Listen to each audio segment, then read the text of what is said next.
और औकात से ज़्यादा कभी यूज़ नहीं करना। आज पैसे नहीं है, आज यूज़ कर लेते हैं, कल पैसे आ जाएंगे, कभी कमा लेंगे, जुगाड़ कर लेंगे। ऐसा काम कभी मत करो, क्रेडिट कार्ड खेलने की चीज़ नहीं है। और रैंडम स्टंट्स तो बिल्कुल मत करो कि भाई ये पेमेंट उधार का है, ये पैसा हमें चुकाना पड़ेगा, हमारा पैसा नहीं है, घर का पैसा नहीं है, अगर हमने नहीं चुकाया तो पिताजी को तो चुकाना ही पड़ेगा।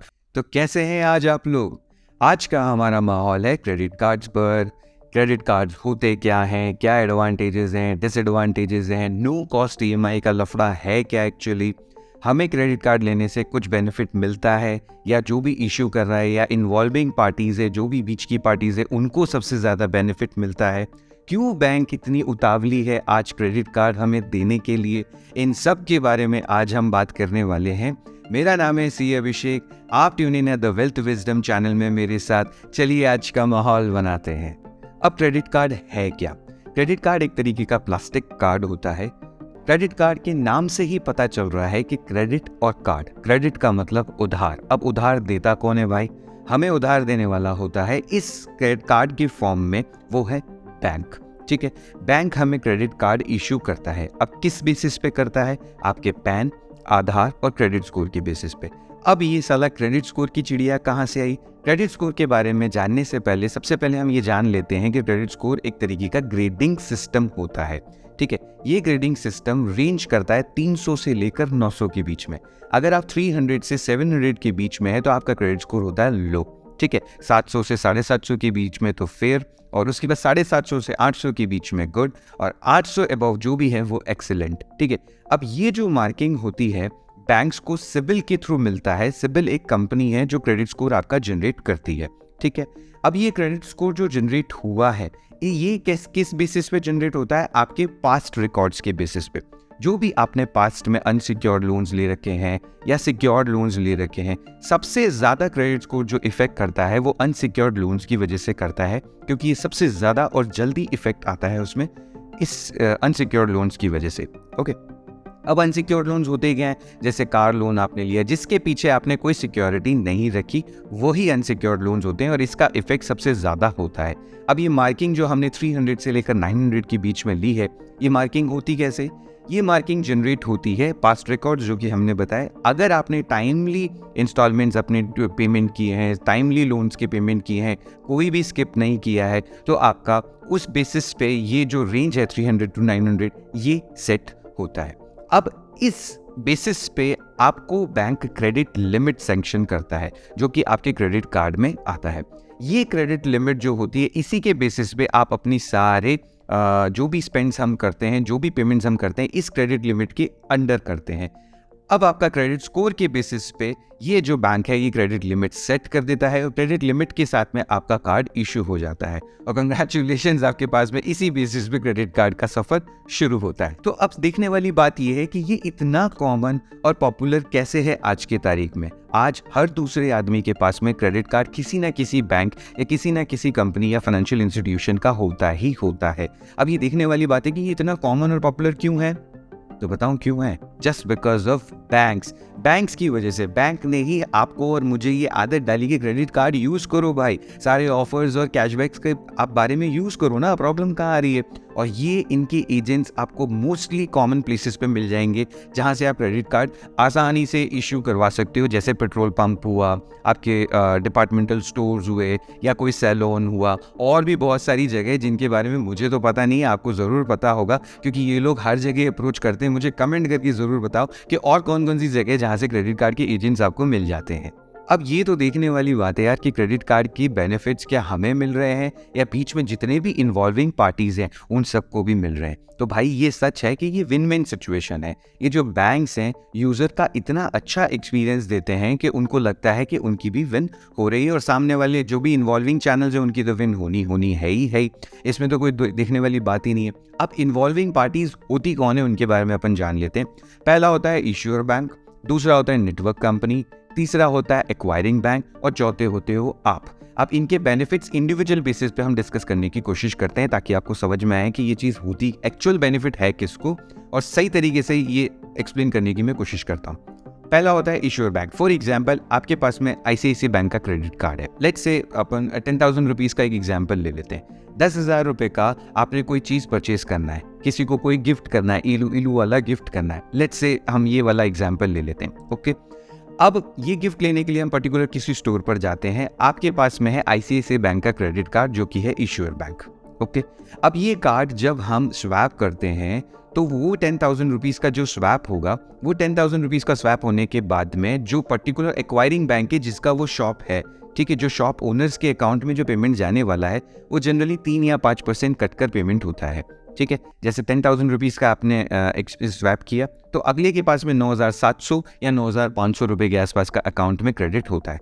बाकी के 300 या 500 रुपये जो भी बचते हैं वो सबसे पहले सबसे ज़्यादा जो पार्ट होता है वो इश्यूअर बैंक को जाता है, कुछ पार्ट नेटवर्किंग कंपनी को जाता है, इस नेटवर्किंग कंपनी के बारे में हम आके बात करने वाले, और कुछ पार्ट एक्वायरिंग बैंक वो ले लेता है, और बचा कुचा जो बचता है, जो बाकी ये सारे ब्रोकरेज अमाउंट कट के साथ में जो अमाउंट बच जाता है वो बैलेंस अमाउंट रिटेल या शॉप ओनर्स के अकाउंट में चला जाता है। अब ये शॉप ओनर्स इतने स्मार्ट होते हैं कि ये 3 से 5% का जो भी ब्रोकरेज का फी है वो अपने प्रोडक्ट में पहले ही ऐड कर चलते हैं, ताकि आपको इस चीज़ का अंदाज़ा ही नहीं हो कि भाई ये 10,000 का प्रोडक्ट था, ये 9,500 का प्रोडक्ट था।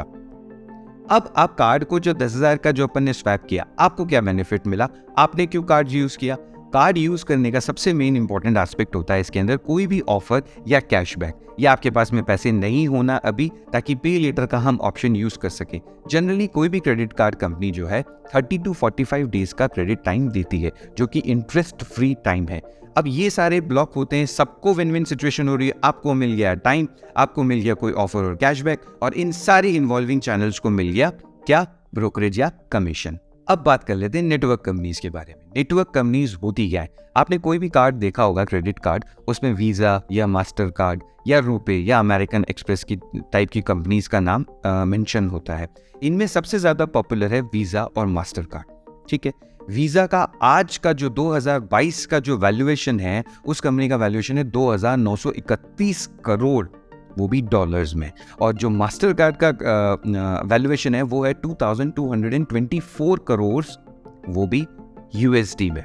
अब आप समझ रहे हो इतने ट्रांजैक्शंस होते हैं, ये छोटे छोटे ट्रांजैक्शंस होके एक्यूमुलेट होके इतना बड़ा इम्पॉसिबल रकम बनाते हैं। कभी सोचा हमने कि हमारे 10,000 रुपये के परचेज पर ये जो 3 से 5% का जो ब्रोकरेज है वो एक जगह जाके कितना बड़ा अमाउंट हो जाता है, और कितनी बड़ी कंपनीज रन हो रही हैं इनके बैक में, कभी नहीं सोचा होगा हमने। तो ये बहुत इंपॉर्टेंट एस्पेक्ट है, इसीलिए ये नेटवर्क कंपनीज और ये बैंक्स इतने उतावले होते हैं कि भैया ले लो क्रेडिट कार्ड, ले लो, आपका भी फ़ायदा हमारा भी फ़ायदा। अब हमारा फ़ायदा तो सबसे ज़्यादा होता है, और इनका जो यूज़र का फ़ायदा होता है वो उसका इंटरेस्ट फ्री टाइम और ऑफ़र और कैशबैक के चक्कर में हम ये काम कर लेते हैं। और इसमें कुछ गलत भी नहीं है यार, हमें ऑफर और कैशबैक से मतलब है, हमें इंटरेस्ट फ्री टाइम से मतलब है।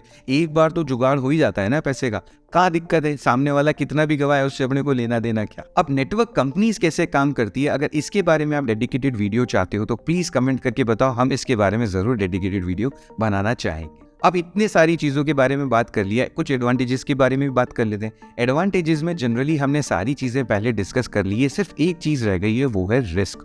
अच्छा, अब रिस्क क्या है? रिस्क क्रेडिट कार्ड यूज़ करने में कुछ भी नहीं है बॉस। समझो, आज अगर हम क्रेडिट कार्ड यूज़ करते हैं या कहीं पर भी स्वैप करते हैं तो बिना OTP या बिना पिन के वो ट्रांजेक्शन सक्सेस नहीं होगा। स्टिल अगर कोई फ्रॉडुलेंट एक्टिविटी होती भी है, कोई अनऑथराइज्ड ट्रांजैक्शन होता भी है, तो इस केस में आप अगर विद इन 3 वर्किंग डेज के अंदर अगर बैंक को, आप कंसर्न बैंक को इन्फॉर्मेशन दे देते हैं, तो इस RBI के एक सर्कुलर के थ्रू यहाँ पे आपकी कोई लायबिलिटी नहीं बनती है। विद इन 3 वर्किंग डेज में अगर अपन बात करते हैं तो 0 लायबिलिटी आती है।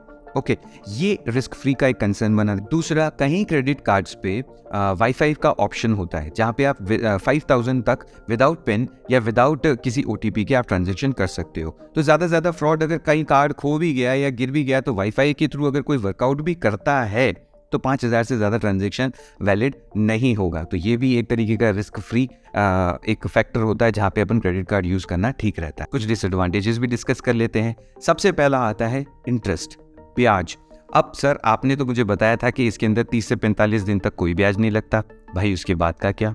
इसीलिए कोई भी हमें पेमेंट लेट नहीं करना है, अगर आप पेमेंट लेट करोगे तो उसके बाद ये 12 से लेकर 36% तक के बीच में, 12 से लेकर 36% तक के बीच में इंटरेस्ट चार्ज करते हैं, जो कि जनरली बहुत हाई है।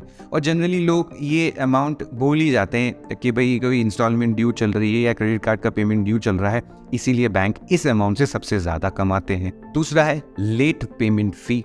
अब लेट पेमेंट फ़ी, जब भी आप इंस्टॉलमेंट ड्यू छोड़ दोगे या कोई अमाउंट ड्यू छोड़ दोगे, ब्याज के साथ में उस पर्टिकुलर ईएमआई लैप्स होने के पैसे और ले लेंगे ये, प्लस जीएसटी, जैसे 1000 रुपये प्लस जीएसटी या 1500 रुपये प्लस जीएसटी, या कई बैंक्स 500 रुपये भी लेते हैं उस पेमेंट को स्किप करने के, प्लस जीएसटी। तीसरा है कैश विड्रॉल फी। इसके अंदर क्या, कैश विड्रॉल की फैसिलिटी तो दे देते हैं कि आप एटीएम में जाओ, कुछ पेमेंट निकाल लो, लेकिन मैं आपको बता दूं ये इंटरेस्ट फ्री नहीं होता है। इसमें जनरली 2 से 5% के आसपास का सबसे ज़्यादा इंटरेस्ट ये लोग चार्ज करते हैं। फोर्थ है एनुअल फी। जब भी आप क्रेडिट कार्ड ले रहे होंगे तब ये लोग बताते हैं कि भाई ऑफर्स में आप पहले साल फ्री है, दूसरे साल से एनुअल फ़ी ये लग जाने वाली है, तो आप उस टाइप का एनुअल फ़ी क्रेडिट कार्ड यूज़ करें जो एक्चुअली आपके यूज़ का है। सारे टाइप के ऑफर्स और कैशबैक के चक्कर में अगर आपने ज़्यादा वाला एनुअल फ़ी ले लिया तो वो भी आपका काम का नहीं। फिफ्थ आता है नो कॉस्ट ईएमआई। भैया नो कॉस्ट ईएमआई को बहुत ही बारीकी से देखना बहुत ज़्यादा ज़रूरी है। अगर आप इसके बारे में अवेयर नहीं है तो आप जितने की चीज़ लेते हो उससे ज़्यादा का पेमेंट देते हो। इस बात को हम एक एग्जाम्पल लेकर समझते हैं, ठीक है। मान लीजिए आपने 1,20,000 रुपये का कोई गिफ्ट देना है किसी इलू वाले फ्रेंड को ठीक है, 1,20,000 रुपये का गिफ्ट देना है। आप किसी पर्टिकुलर स्टोर पर गए और वहाँ जाने के बाद में आपको पता चलता है कि एक नो कॉस्ट ईएमआई से 1,20,000 रुपये की चीज़ 12 महीने की ईएमआई 10,000 रुपये की आएगी, प्लस यहाँ पे 1,000 रुपये का डिस्काउंट भी मिल जाएगा। यानी नो कॉस्ट ईएमआई बैंक भी प्रमोट कर रहा है। क्यों करेगा? देखने वाली बात है ना, फ्री में तो करेगा नहीं। बैंक का अमाउंट, जो इंटरेस्ट का अमाउंट है, इस पर्टिकुलर प्रोडक्ट के कॉस्ट में पहले से ही इन्वॉल्व होता है। मान लीजिए 1,20,000 रुपये का अगर आपने कोई प्रोडक्ट परचेज किया 12 मंथ्स की नो कॉस्ट ईएमआई में, तो आपकी जेब से उस टाइम तो 1,20,000 रुपये ही जाते हैं, लेकिन इस 1,20,000 के अंदर इंटरेस्ट का अमाउंट पहले से ही इंक्लूसिव होता है। तो अब नो कॉस्ट ईएमआई में हम ज़्यादा पैसे देते कैसे हैं? पहले महीने की ईएमआई में आपकी प्रोसेसिंग फीस लग जाती है, जो कि बैंक टू बैंक डिफर करती है। 200 रुपये लेता है कोई बैंक, 500 रुपये लेता है कोई बैंक, 1,000 रुपये लेता है कोई बैंक, 1,500 रुपये लेता है, प्लस जीएसटी 18% अलग। इसके अलावा जो भी इसमें इंटरेस्ट का पार्ट होता है, क्योंकि प्रोडक्ट में वो इंटरेस्ट इंक्लूसिव होता है, तो आपको हर मंथ जो अमाउंट, जैसे 10,000 रुपीज़ का अमाउंट करना है तो उसमें इंटरेस्ट इंक्लूसिव है, उस पर्टिकुलर इंटरेस्ट पे भी बैंक जीएसटी 18% चार्ज करता है। तो यार 12 महीने में जो भी इंटरेस्ट हम दे रहे हैं उस पे जीएसटी के बारे में तो हमें पता ही नहीं था, प्लस प्रोसेसिंग फीस के बारे में अगर पता भी हो तो उसके ऊपर जीएसटी के बारे में भी हमें पता नहीं था। तो जनरली 1,20,000 रुपये की चीज़ आपको 1,25,000 के आसपास तक की पड़ती है। तो अब ये देखने वाली बात है ना कि यार उस टाइम पे तो हमें लग रहा था कि भाई हमें 10,000 ही देना है, पर एंड में जाके हमें पता चलता है कि ये 5,000 का डिफरेंस आया कहाँ से। ये स्टेटमेंट में पता चलता है कि भैया ये हमने प्रोसेसिंग फीस के बारे में तो डिस्कस किया ही नहीं, प्रोसेसिंग फीस के बारे में तो, इस पे जो जीएसटी लग रहा है इसके बारे में डिस्कस किया नहीं, इस पे जो इंटरेस्ट, जो कि जनरली हमें शुरू में लग रहा था कि नो कॉस्ट इंटरेस्ट है, वहाँ इंटरेस्ट पे जो जीएसटी लग रहा है इसके बारे में भी हमें नहीं पता था। तो this was the additional cost जो कि नो कॉस्ट ईएमआई के पीछे ये आता है। अब इतना सब कुछ जान लिया तो ये जानना तो बहुत ज़्यादा ज़रूरी है कि इसको एक्चुअली यूज़ करें और कहाँ करें।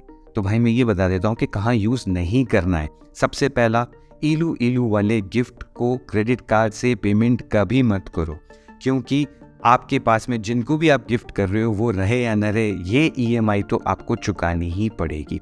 तो यहाँ तो आप यूज़ ना ही करें तो बेहतर होगा। पेट्रोल पंप हुआ, आईआरसीटीसी की ऐप्स हुई, कोई भी वॉलेट हुआ, जैसे अमेजॉन पे, पेटीएम या फिर आपके गूगल पे, जितने भी ये वॉलेट फीचर्स देते हैं यूपीआई पेमेंट्स है, इनमें कभी भी अपना अमाउंट को क्रेडिट कार्ड से यूज़ नहीं करना होता, क्योंकि इसमें 2 से 5% के बीच में कमीशन, ब्रोकरेज के चार्जेस यहाँ भी एडिशनल लग जाते हैं। कार्ड से कार्ड को कभी पेमेंट नहीं करना, कैश विड्रॉल कभी नहीं करना, और औकात से ज़्यादा कभी यूज़ नहीं करना। आज पैसे नहीं है, आज यूज़ कर लेते हैं, कल पैसे आ जाएंगे, कभी कमा लेंगे, जुगाड़ कर लेंगे, ऐसा काम कभी मत करो। क्रेडिट कार्ड खेलने की चीज़ नहीं है, और रैंडम स्टंट्स तो बिल्कुल मत करो। अब लास्ट पॉइंट आ जाता है कि क्रेडिट कार्ड क्या हमें यूज़ करना चाहिए।